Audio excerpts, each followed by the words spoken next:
Radio Mystery Theater presents...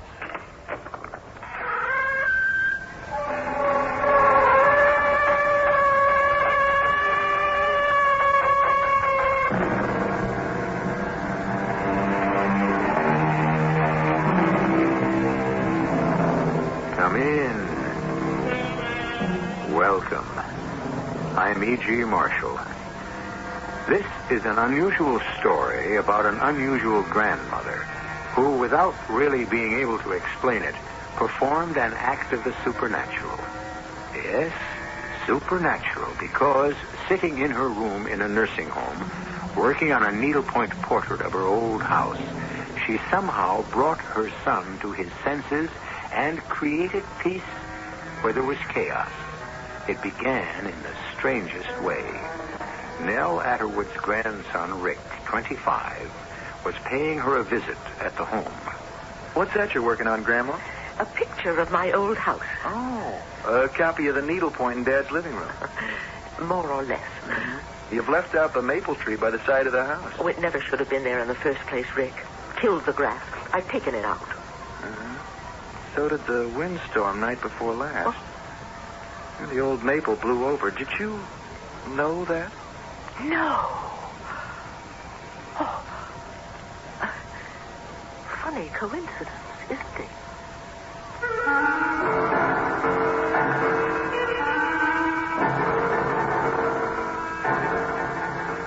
Our mystery drama, Wishes Can Be Fatal, was written especially for the Mystery Theater by Roy Winsor and stars Carmen Matthews.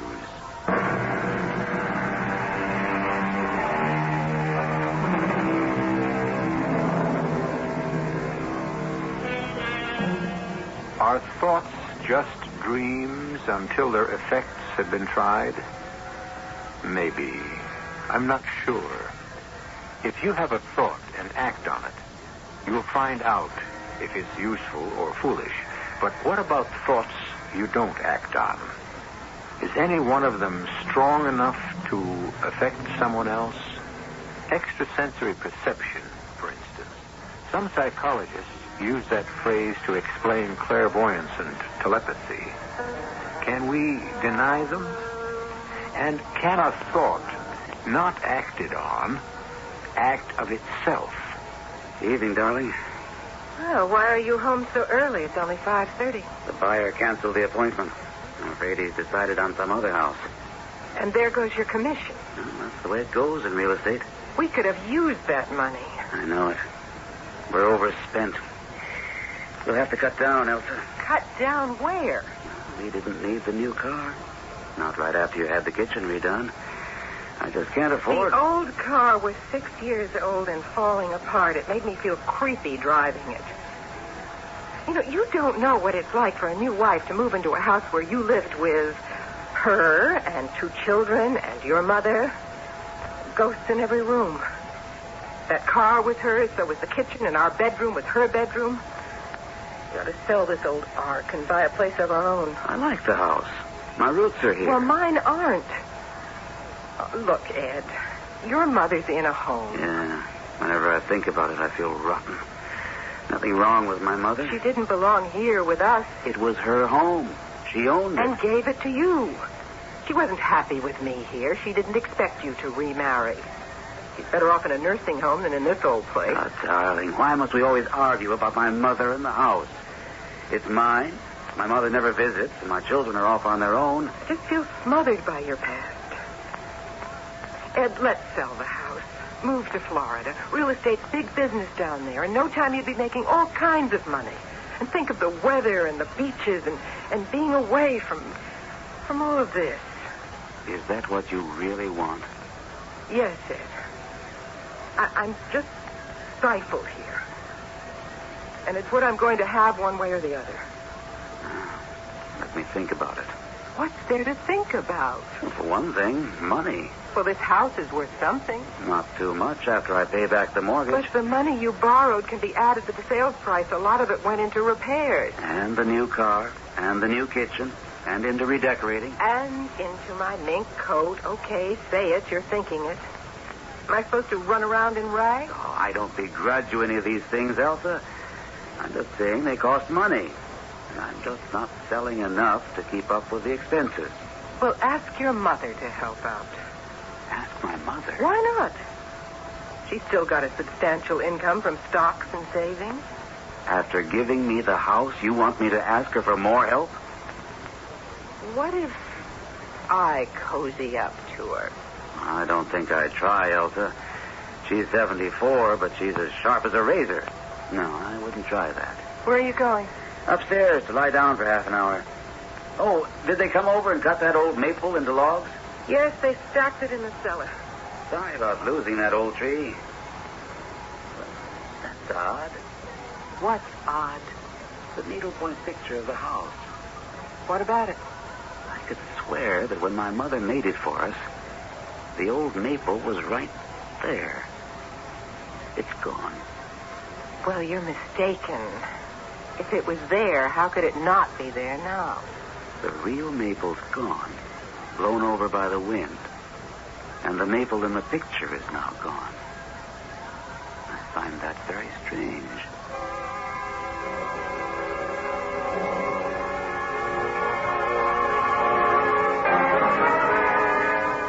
Hey, Paul, how's my favorite sister? Oh, fine.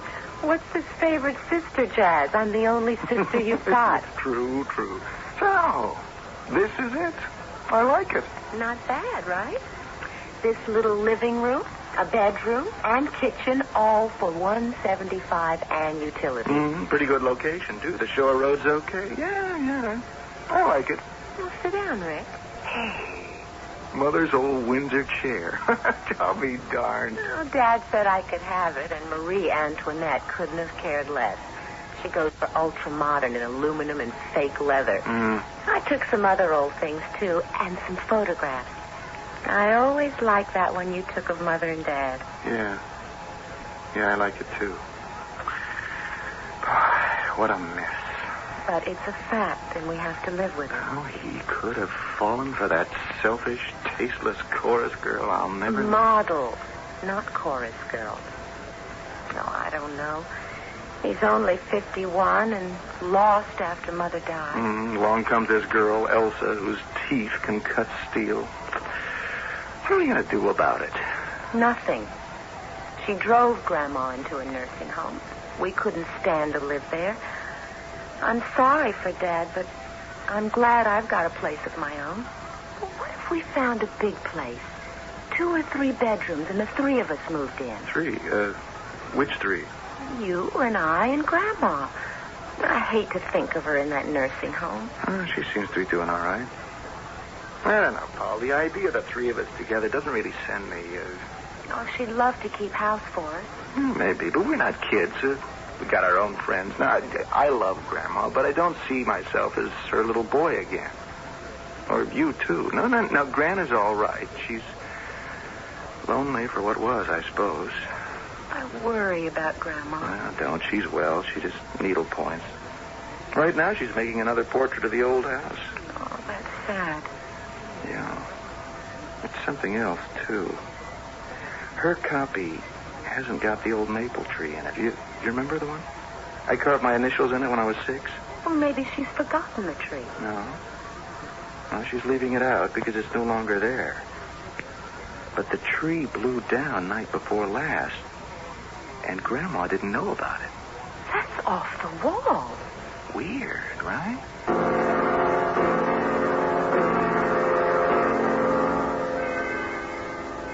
How are you, Mother Atterwood? Elsa, what an unexpected surprise. Do sit down. Oh, thank you. Well, how are you, my dear? Quite well, thank you. Ed sends his regards. Well, that's very nice of my son. And how are you? No complaints. This is a nice nursing home. Old folks' home, I should say. Not many need nursing. I managed to fill my time and get outside whenever I want a change of scenery.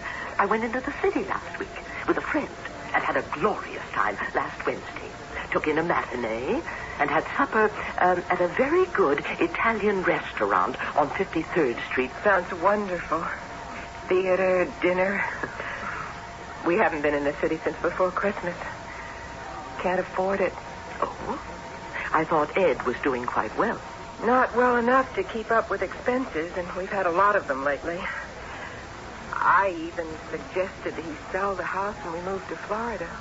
Oh, and you like that? Oh, I'd like anything better than being cooped up where I am. Then I think that that's what you ought to do. Sell and move. You mean that? Of course. I don't say what I don't mean, Elsa. You know that. Well, Ed's reluctant to be so far away from you and his children. Oh, I'm content. And the children are hardly children. Rick's 25, and Polly, let me see, no more than 23. Tell Ed not to let us stand in his way. He's begun a new life with you. Well, I'm surprised to hear you say that. You're much happier with me here and with Rick and Polly elsewhere. Isn't that true? That's a harsh way of putting it. It's not sentimental, if that's being harsh. If we sold the house, a lot of the money would have to be used to pay off our debts. I'm surprised you have debt. Oh, we've got a list a mile long. And when they're paid off, there won't be much left to start a new life in Florida. So, I wonder I think not, Elsa. Why not? Ed's your son. And you have more money than you'll ever need. He's also over 21. If he's been imprudent, he'll have to economize. But we can't go to Florida with just a few $1,000. Florida isn't going to run away. Get out of debt, and it will be waiting there to welcome you. You wouldn't consider... My dear Elsa, under no circumstances whatsoever.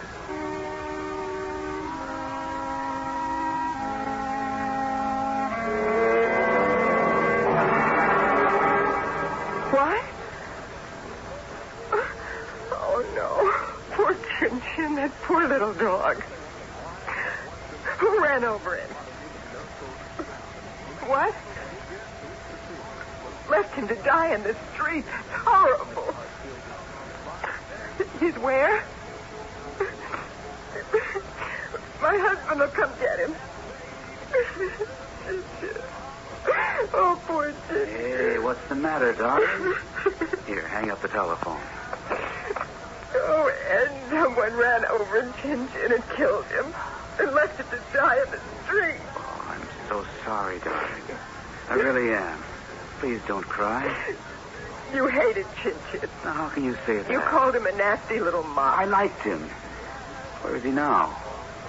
This is a humane society.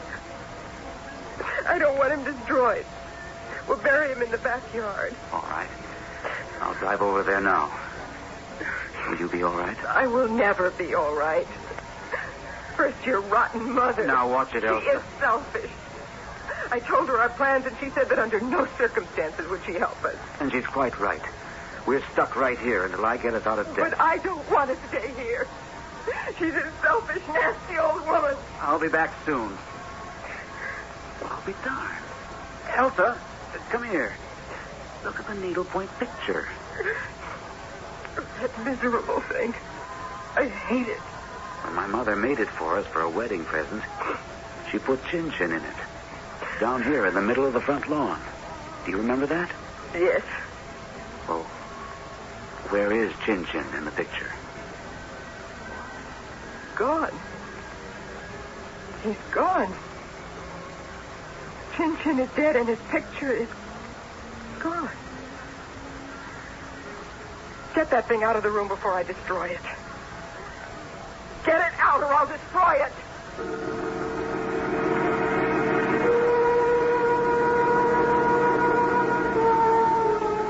Remarkable. Can a wish become an act? In what other way can we explain that as old Mrs. Atwood makes a copy of her original needlepoint portrait of her former house, omitting certain items from the copy, those same items disappear from the original? Even more remarkable is the terrifying disappearance of the real items, the tree and the Pekingese dog. More when we continue with Act 2.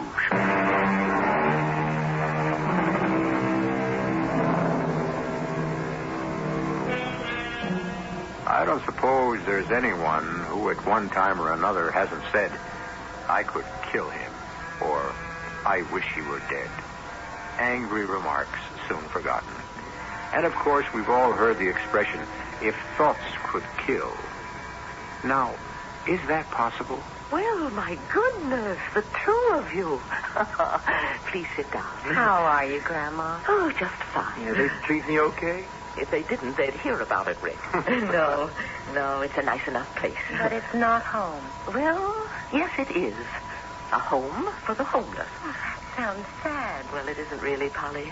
Most of the people here just couldn't manage homes of their own any longer. The time comes when others have to manage for them. I'm still spry enough to run a vacuum and put a meal on the table, but not alone in a home of my own. I wouldn't like to live that way. Too lonely. I wish all of us still lived in your old house. Well, we don't, and it's just about time you stop mooning about it. Times change. Nothing ever remains the same. Your old house is too full of good memories for me. Well, treasure them, but live for the present. You have your own life to lead, Polly. Don't moon about what was.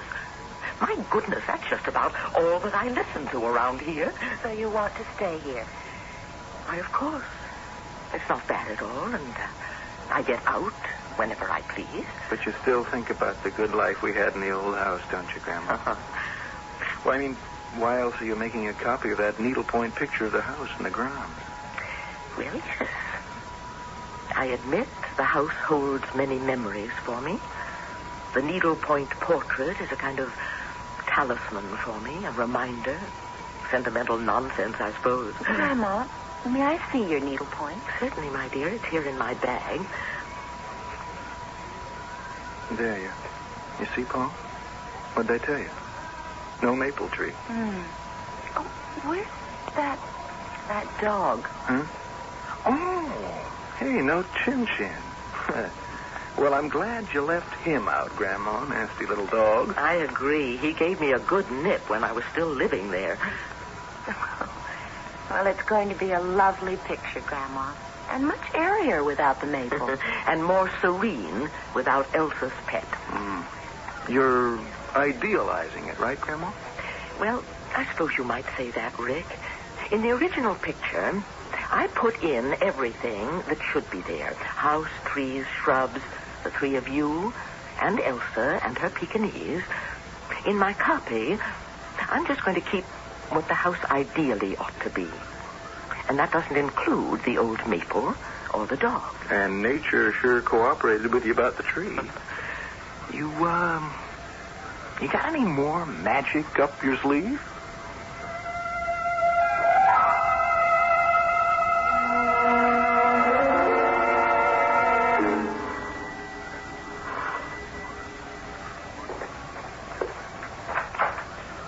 Rick, well, nice to see you. Hi, Dad. All right if I come in? Now, what kind of question is that? Well, you might be busy. Come in. That's not what you meant, Rick, is it? But sit down. Can I get you something? No, thanks. Is Elsa at home? She's upstairs. Very upset. Chin-Chin got run over late this afternoon and was killed. What? Oh, I'm sorry. That's too bad. I know how much Elsa loved that dog. Yeah. Well, how come you decided to stop by? I was in the neighborhood. Polly and I had a visit with Grandma, and I just kind of naturally drifted down here. How is Grandma? Sharp as a tack.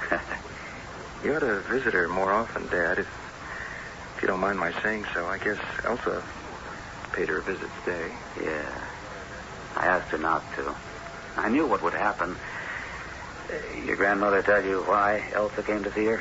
Polly and I kind of dragged it out of her, something about money. Yeah. I'm in debt, and it's my own fault. She's done enough for me. I'd never ask her for another cent. Yeah.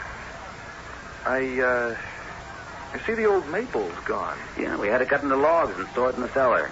Mm-hmm. And Chin-Chin's dead. That's right. What's that about Chin-Chin? Oh, hi, Elsa. Darling, you ought to be resting. How can I sleep when all I can think about is that poor little dog? He was killed this afternoon, Rick. Yeah, so Dad just told me. Sorry, Elsa. Thank you. But you didn't like him. Nobody liked him except me. And your grandmother hated him. I know. That's what's funny. What's funny? Well, the old Mabel blows down, and the dog dies. Have you had a careful look at the needlepoint picture of the old house? We're going to destroy it. The tree and the dog both are gone from it, as if somebody had just picked out the stitches. Have you gotten rid of it, Ed? It's in the cellar. I want it burned before something else happens to it. Darling, what has the picture got to do with what's happened? Everything. There is something evil about it. Can you explain how you can take a tree out of a picture and then the real tree blows over? I'm going down in the cellar and cut the thing to pieces. Don't do that, Elsa. No, I can't explain how the picture changes and predicts the future. But don't destroy the picture. It might tell us what will happen next.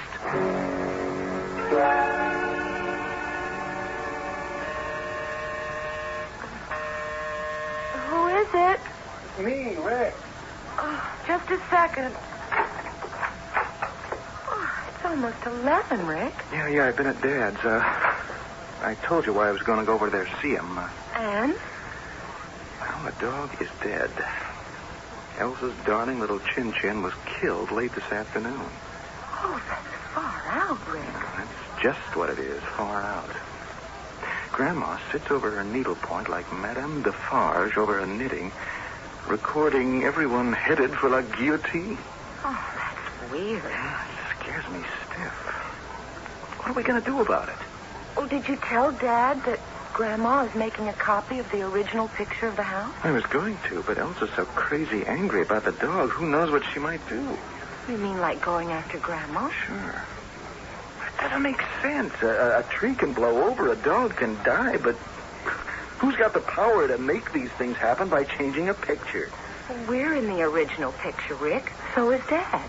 And Elsa. Yes. We have to tell him. Him or Grandma. Maybe we should ask her what she's up to. Well, I thought you did. Didn't you ask her how come she took out the tree and it blew over? Didn't she say coincidence? That's what she said. But I don't believe it. Well, you think she's flipped out? No, but she's found some crazy power that's made her deadly. What power? Who knows? Maybe some kind of voodoo, needles stuck into a doll. Oh, you don't believe that kind of stuff, do you? I'm ready to believe just about anything. What time is it? It's too late. I can't visit her now. Well, what about Dad? Well, if Elsa's asleep, I'll speak to him. Not if she's awake. If she suspected the truth, she'd be dangerous.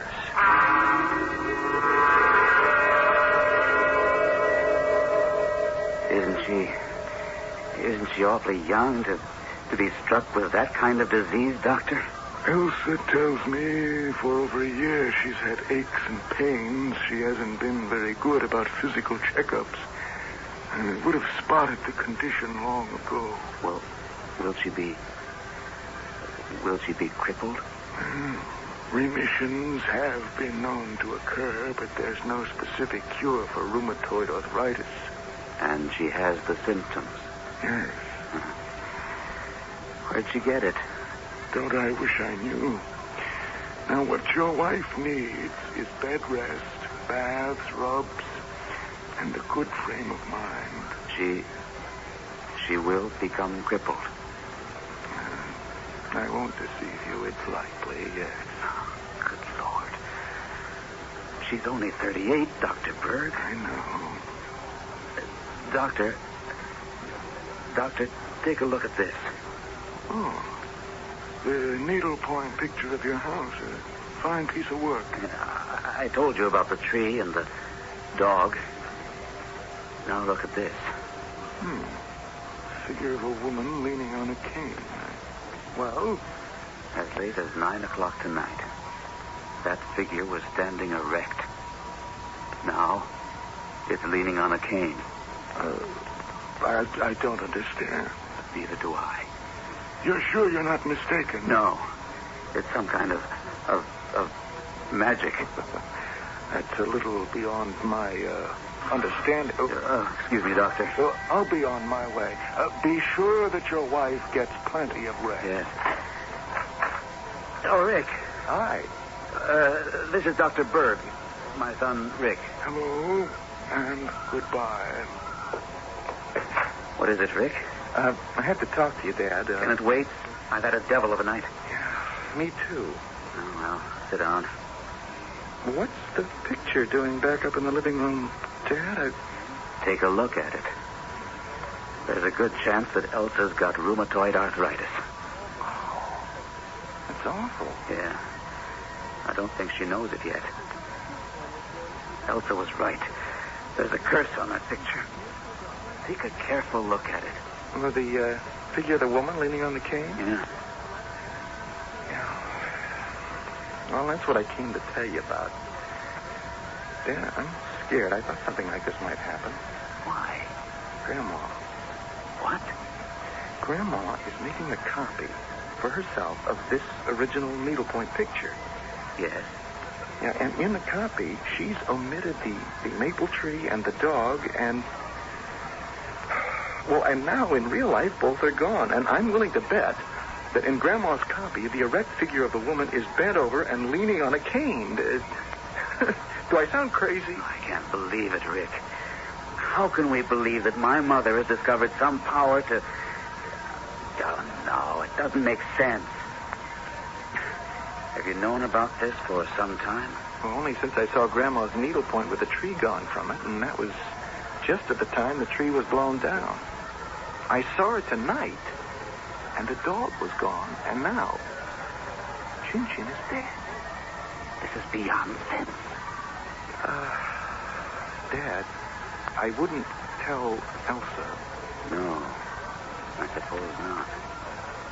I think if she can move, she'd want to kill my mother. I almost feel that way myself.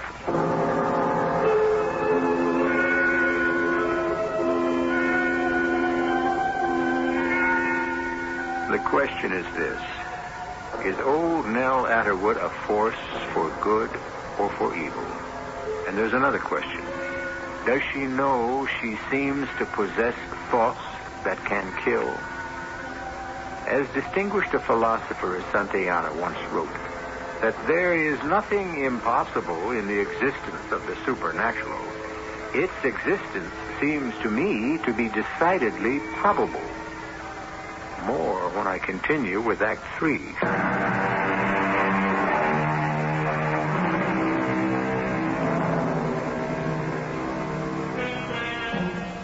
Dreams are trips into limbo. Many are fantastic, but most of them are remembrances of highlights in our lives, of narrow escapes, of triumphs, of pleasures that are still vivid in our minds. And the good dreams are a storehouse in each of us, which is a safeguard and guide in our daily living. But is the strength of any remembrance strong enough to be lethal? Is Grandmother Atterwood a killer? What have you been doing, Mother? Good morning, Ed. Rick? Hi, Grandma. I don't see you for months, and you greet me with, what have I been doing? Well, what I've been doing is living here at the home, minding my own business. You've been needle-pointing a copy of the picture of the house you gave me and Elsa for our wedding present. Along with the house, let's not forget that, Ed. Yes, I have been making a copy of the old house. And killing a tree and a dog, and inflicting rheumatoid arthritis on my wife. You sound addled. I kill a tree and a dog and injure Elsa. That's preposterous. May I see the needlepoint? I think not. Are you afraid to show it to me? Not for myself, no. But I don't want it damaged, and in your mood, you might try to rip it to pieces. Because you've taken out the tree and the dog, and you've made the figure of the woman on the front lawn a cripple.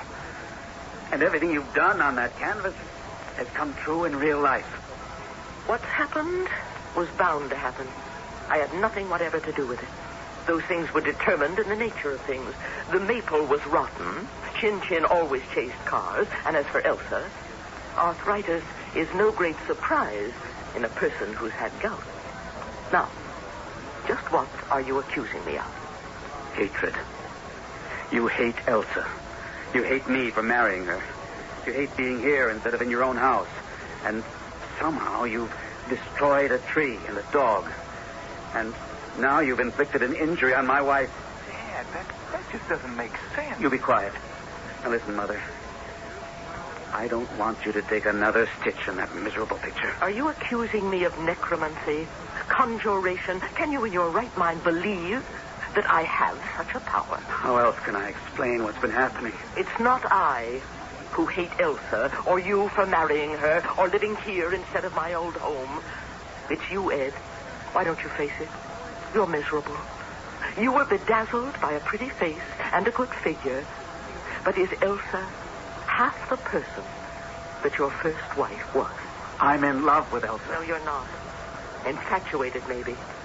You're so far in debt, you're planning to sell the house and move to Florida. Move with what? A few $1,000s left over from the sale. No, with money, Elsa wanted me to advance. I'm sorry about that, Mother. I'm sorry about the whole thing. It's all very strange. I'm making a copy of the original picture because I want it to remind me of the house. The disasters you speak of just happened. They're signs of a decay, of the rotting away of values that were good. For which you blame Elsa. No. How can I blame her without blaming you? And how can I blame her when she and I just couldn't get along with each other? You are blaming me. You must admit that you hate her. I don't admit that. Elsa hates everyone except herself. There are people like that. She may even come to hate you if you don't become the man she wants you to be. No, Ed. No, Elsa is just incompatible with your family. That's why we scattered in all directions. But we still love you. Am I right, Rick? Of course.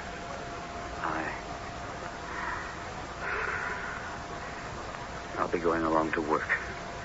I'm sorry about the things I said. Ed, let me explain something. You know that figure leaning on the cane? Yeah. I am that figure. No. Are you crippled with arthritis? I will be. Now, here's what I intend to do. I'll take out that figure and stitch in a new one of a person who is erect and without a cane. Let's see what happens next.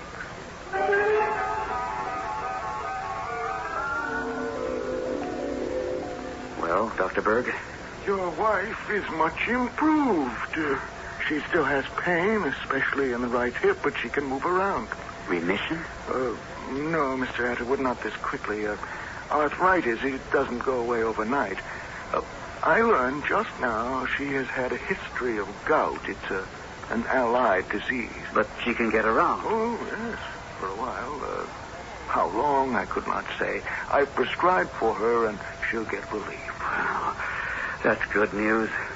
Oh, darling, how are you? Better. Dr. Berg's been wonderful. Thank you. I'll be on my way. I can see myself out. Good night, and thank you. Ed, I've got something to tell you. Sit down, darling. I hope you'll understand. I'm leaving. I see. I have some friends in Pompano who'll take me in for a month or so until I find a place to live. You made up your mind? Your mother made up my mind. After what you told me about that needlepoint of hers, I'm not safe in this house. That old witch killing my dog. Chin chased cars and got run over. Not until she took his picture out of the needlepoint. She's in league with the devil. Look, I'll put the house on the market, and we'll move... No. Stay here. This is where you belong. Not with me. I want to be free of you and your family.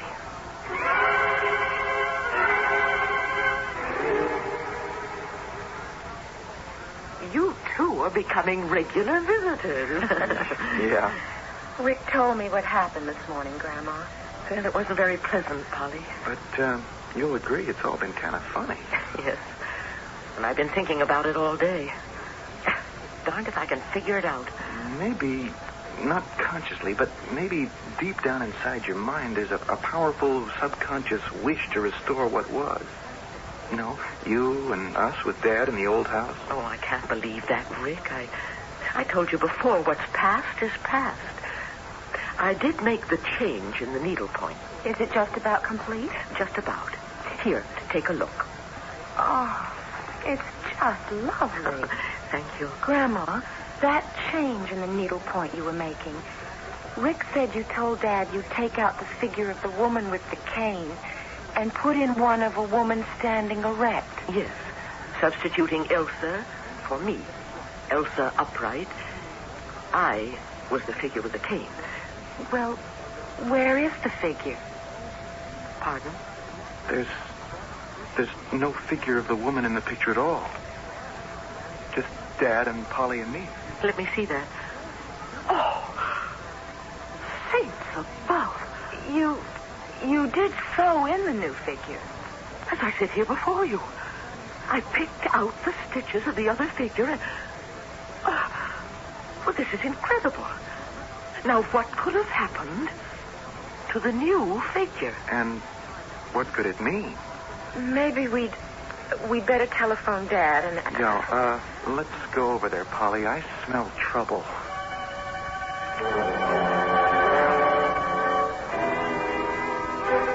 That's all I can tell you, kids. I carried her bags down to the car, and she drove off. I'm sorry, Dad. I'm sorry, too. It's weird about the needlepoint. When we looked at Grandma's copy and the figure was gone, we thought Elsa had died. What is the explanation? Don't ask me. I really began to think that my mother was practicing some kind of magic. But I don't believe in the supernatural. Look, why don't you sell the house and go after Elsa? You love her, don't you? I thought I loved her. She's a beautiful woman. But she's been slipping away from me for the last couple of years. What did your grandmother say when she saw the figure missing from her copy of the picture? She was bowled over. I wish I could explain it. None of this makes sense. Unless you believe in some superpower that decreed these things should happen. And that's beyond me. When I mentioned them to Dr. Berg and showed him the needlepoint, he gave me a very funny look. Said I'd imagined all of it. I wish I had. Have you destroyed the original picture? No. And now I'm not going to. It's leaning against the wall behind the sofa. I'd like to take a look at it. Dad, now what are you going to do about dinner? Why don't the three of us go out? I don't like to think of you here alone. That's thoughtful of you, Paul. But I'd like to be alone. I've got a lot to think through. You are not going to believe this. Either of you. Take a look at the original picture. Why? The dog has been restored. And so has the figure of a woman. I give up. I really do. What does this mean? I think I know. If you come with me, we'll find out.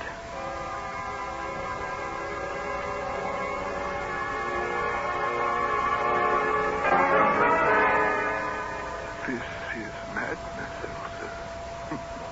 You know that. Well, you don't have to, Doctor, but wouldn't you enjoy the drive south? I can't deny it. You're really a terrible woman. Why? Because I'm vital and want to enjoy every ounce of life? But why me? You're not unattractive, Doctor. And being a doctor, you'd be able to look after me.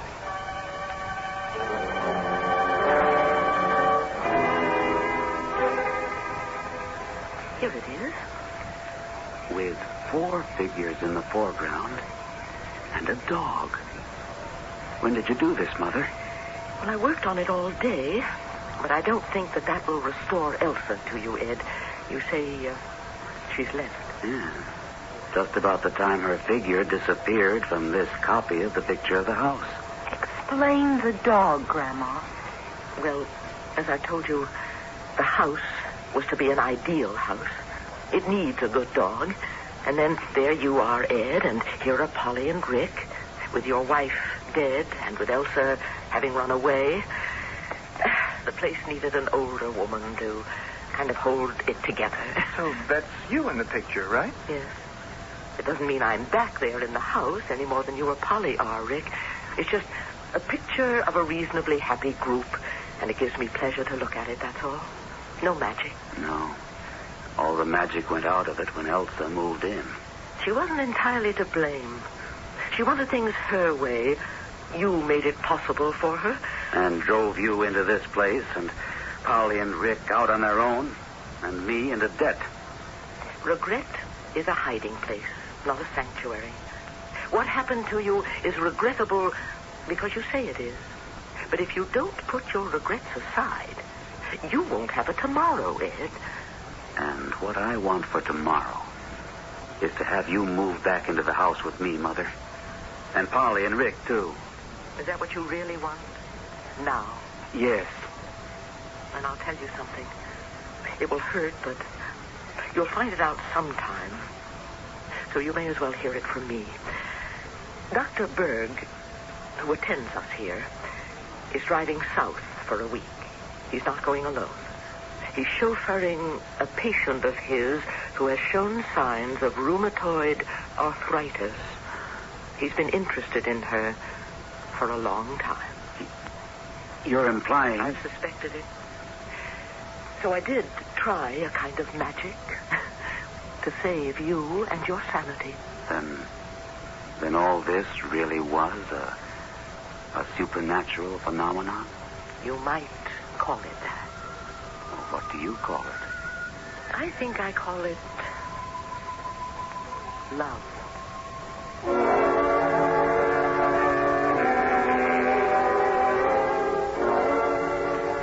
It began with a needlepoint picture of an old house that first showed signs of decay when a man's second wife methodically emptied it of his mother and his 2 grown children. It was restored when love, apparently helped by some strange magic, made an ideal copy of the picture, and events followed that restored the impetuous man to his senses. Did Nell Atterwood possess supernatural powers? She denied it. But will her happily restored family ever really know? I'll be back shortly.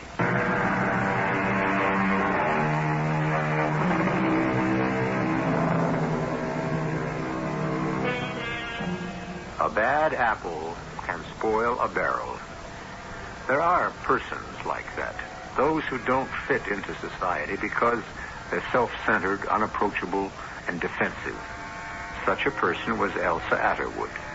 She almost squeezed the life out of the family that adopted her, but not quite. Our cast included Carmen Matthews, Teri Keane, Gordon Gould, Jennifer Harmon, and Russell Horton. The entire production was under the direction of Hyman Brown. And now, a preview of our next tale. Well, the words were, "Don't worry, Nan, I'm all right. Don't worry. Love, Jim." And those sentences ran across the bottom of the screen. Yes, time after time, half the evening long. I telephoned the TV station, but they thought I was some kind of a nut. Did your daughter see the sentences? No? And she was watching with you and she can read? Yes. I know it sounds incredible, Major Wayne. I have no reason to disbelieve you, Mrs. Archer. Well, what the devil do you make of it? I don't know quite what to say. I don't want to give you hope, but I think that James Archer, voluntarily or by force, has been transported from the Earth to some planet beyond sight and comprehension. Radio. This is E.G. Marshall inviting you to return to our Mystery Theater for another adventure in the macabre. Until next time, pleasant dreams.